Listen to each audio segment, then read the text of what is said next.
Alright, this is problem 35 on test 3 review.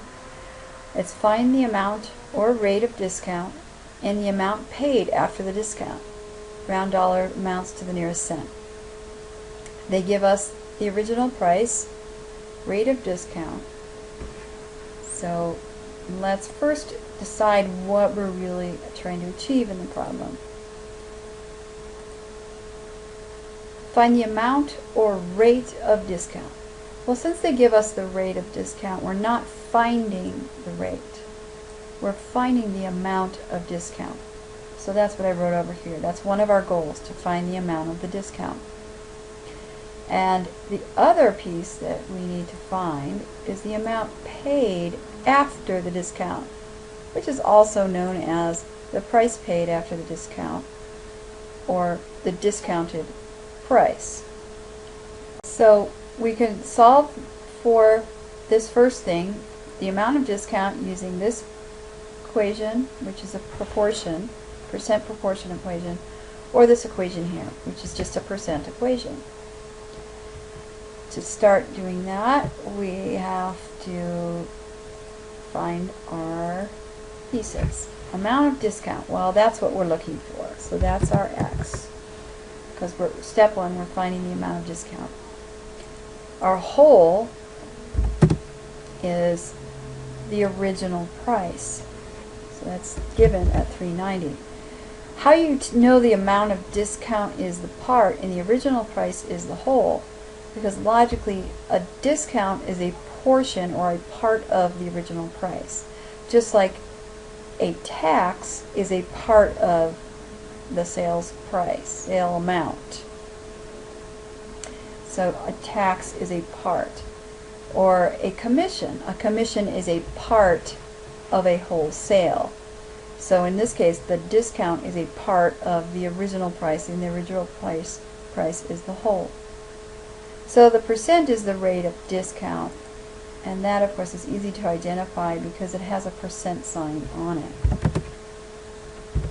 So those are our variables that are given to us, with one that we don't know. So when we're plugging them into this equation, we then get for our part is just an x, and our percent is 25, and we don't need to put the percent sign on the 25 because we're dividing it by 100.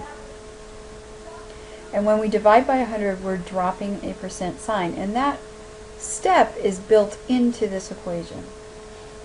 Okay, so x over the whole is here as $390, and that of course is over 100. So that's our equation that we plugged in the values for, so we need to solve. And you would solve it using the way you solve a proportion, which you take the x times 100, set that equal to 390 times 25. So we'll type that new equation in there. 100 times x, that's that first cross, and it'll be equal to the second cross, 390 times 25. So when we go to simplify that, so we can solve for x, we see that in order to get the x alone, we have to divide by 100. Well, we have to do the same thing to this side of the equation, or this side of the equal sign. Whatever you do to one side, you have to do to the other. So we'll divide this by 100, and we'll divide this side by 100. 100 over 100 equals 1. Any number over itself equals 1. So that becomes a 1 times x. 1 times any number is just the same number. So 1 times x is x. Just like 1 times 2 is 2. 1 times 3 is 3. 1 times 4 is 4. So 1 times x is x. So that leaves us with an x by itself equal now to this math here. So we just have to simply calculate that math. 390 times 25 divided by 100. Was 97.5. So that is a dollar amount, and what we have just calculated is this X here, the amount of discount. And remember, that is our first step in red right here. If you want to use this equation to find the same step, you can plug this information into this problem, which would then be 25% times the whole, and the whole is the original price of $3.90, set equal to the part, which is the amount of discount. So we can't multiply 25%, we have to multiply a decimal. So we're going to change the percent to a decimal, which means we take this decimal sign and we move it 2 places to the left, which is dividing by 100, just like we did here. When you divide by 100, you can take the percent sign off.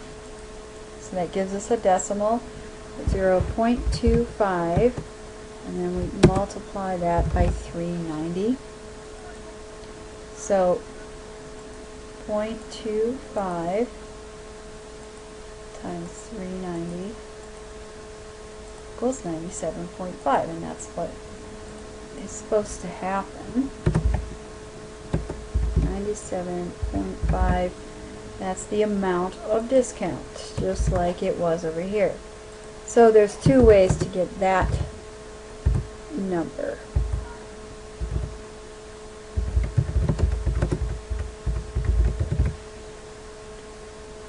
So we're not done with the problem.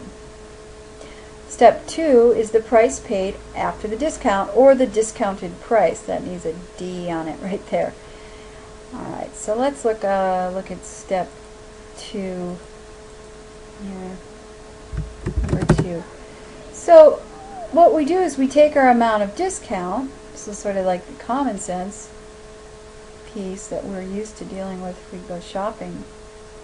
If this is the amount of discount, or the amount we're taking off, then we have to go back to our original price and take off the amount that it is discounted.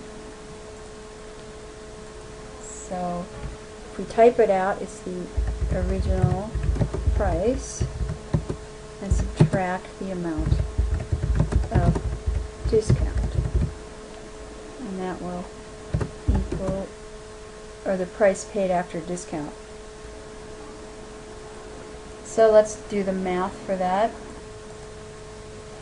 The original price is $3.90, subtracted from the amount of discount, which is $97.50, and that will give us